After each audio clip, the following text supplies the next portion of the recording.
Hello everyone. In my presentation today, I will be covering the Myanmar's ethnic conflict, mainly focusing on majority dominates minority. I am Saifullah Mohammed, PACS 604. The conflict in Myanmar has been going on over 60 years, making it one of the longest ongoing conflicts in the world. To date, neither the international community made up of actors such as states, international organizations, NGOs, nor internal actors have been able to provide a suitable way toward long-term and sustainable peace. In today's presentations, I will be using hegemonic structure to illustrate the entire conflict. According to reading of this week in chapter 5, a hegemonic structure is composed of a dominant group and a subjected group.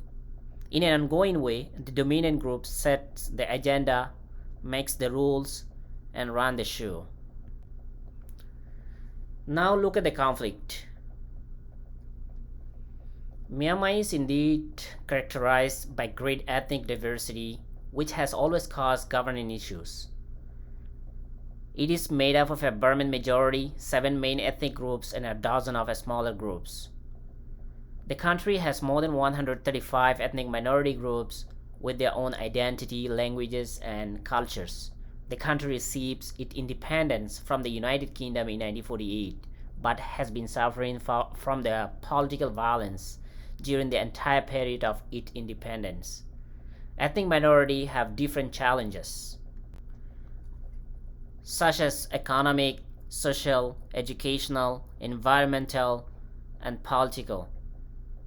Ethnicity and conflict are inextricably linked in Myanmar, creating a vicious cycle of violence that continues to escalate. As a result, the country now has core of powerful non-state armed groups around most of its border, mostly by the ethnic minority groups. Let's see political aspects. Myanmar's political liberalizations from 2011 brought much greater political and social freedoms, but it has done little to reduce the importance of ethnicity in politics and society. Rather, in the absence of any serious attempt to reframe the essentialist and exclusionary narrative surrounding race and identity, and in an environment of newfound freedoms and a political system that fails to reflect the country's complex ethnic landscape. Worryingly, such sentiments appear to be stronger than ever today, and are likely to drive greater tribalism, divisions, and conflict, undermining long-term prospects for peace and stability of the country. Given this neglect of transforming economic grievance and the lack of focus on the common development interests, Myanmar has not experienced the decline in the conflict fatalities associated with the political violence that has characterized East and Southeast Asia since the Vietnam War. Let's see economic aspect. The Myanmar military and the Burman majority control an extensive business empire that enable it to avoid accountability and conduct operations with impunity against ethnic groups, contributing to widespread human rights abuses according to United Nations. Myanmar was one of the wealthiest countries in the Southeast Asia and was believed to be one of the fast track to development because of significant natural resources they have. However, in 1962, military overthrew the elected civilian government and replaced it with a repressive military government.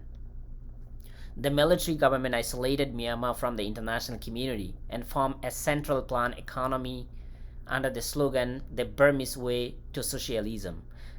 That kind of socialism led to the nationalization of all major foreign and democratically owned businesses, and also of many shops and stalls. Production soon declined under the government control, and toward the end of 1960s, the country, once Asia's largest rice exporter, was facing food crisis.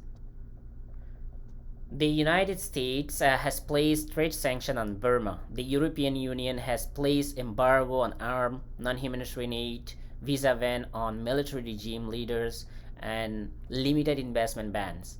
Both the European Union and US have placed sanctions on the ground of human rights violations in the country. But the Burman majority and the governments were doing business with the neighboring countries till today. Let's see the identity and language issues. The central importance of ethnicity as the major determinant of political identity in Myanmar's modern history has long been accepted as self-evident in the literature of the country. Burmanization policy was their agenda. While the regime claims it is promoting unity, many of its policies had instead arisen ethnic and religious tensions. For instance, the army commanders in some of the states have encouraged Buddhist Arkanis to move into the areas traditionally inhabited Christians or by Muslim people. In some states, they have removed Christian crosses on hills and replaced them with the Buddhist pagodas. In my view, Myanmar has recently attracted a lot of attractions because of the radical democratic reforms the newly elected government has undertaken in order to transform the country. Since the democratization started, several ceasefires have been broken. The ethnic clashes and tragic cornerstone of Myanmar's history have never been more deadly. Myanmar's ethnic groups wish to take advantage of recently acquired greater freedoms to express their identity beyond the ballot box and campaign trail. New law policies and technologies will enable ethnic communities to celebrate their religions, culture, language, and identity that were impossible for decades.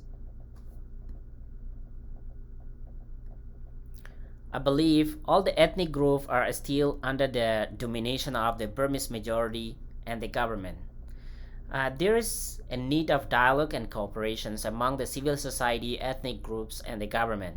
I see how civil society in Myanmar is continuing to reflect a vaster political spectrums. This will lead to a more pluralisms in politics and governance, and particularly economy. The government should consider and follow other major countries to have a reform and change. These are my discussion questions. These are the references.